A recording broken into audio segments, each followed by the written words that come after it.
Prabowo Subianto secara belak-belakan menyebut demokrasi di Indonesia melelahkan, berantakan, dan mahal. Pro kontra pun muncul atas pernyataan Ketua Umum Partai Gerindra tersebut. Benarkah Prabowo Subianto akan membawa Indonesia kembali ke era otoritarianisme? Kita membahasnya bersama dengan Wakil Ketua Umum PAN, Viva Yoga Mauladi, serta pakar hukum tata negara Refli Harun. Bang Refli, Pak Yoga, selamat malam semuanya. Selamat malam, Mas. Selamat malam. Ya, terima kasih atas waktunya. Selamat malam. Oke, saya langsung ke Pak Yoga ya. Pak Yoga, menurut Anda apakah pernyataan Prabowo tentang demokrasi di Indonesia ini menyinggung tentang pemilu 2024 kemarin, di mana Prabowo ini menjadi salah satu kontestannya?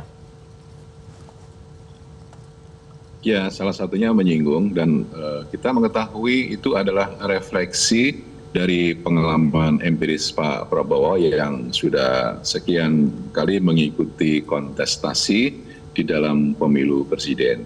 Pak Prabowo itu orangnya jujur, menyatakan apa adanya.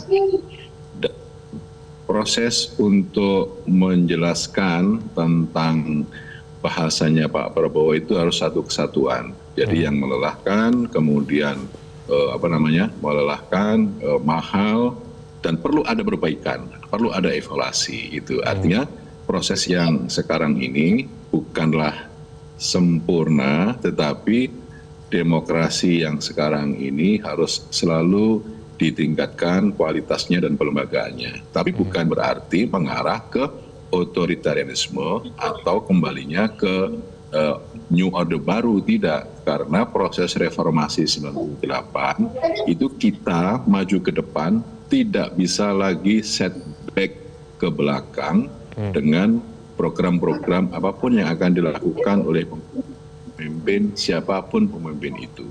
Jadi era reformasi adalah bagian fundamental dari perubahan peradaban demokrasi di Indonesia untuk maju ke depan, untuk kembali membangun negara yang otoritarianisme, new order baru itu sudah tidak ada lagi. Karena demokrasi hari ini dan ke depan itu harus menjadi bagian dari proses kehendak rakyat untuk meningkatkan kualitas demokrasi.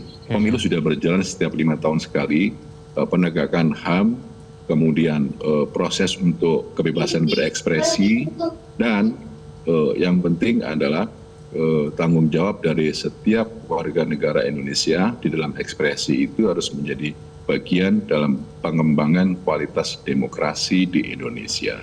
Jadi dengan kemampuan yang ada, maka kekuatan-kekuatan civil society itu harus menjadi penting dalam peran untuk membangun demokrasi. Juga kekuatan dari netizen yang tidak pernah tidur itu harus menjadi watchdog di dalam membangun checks and balances agar apa?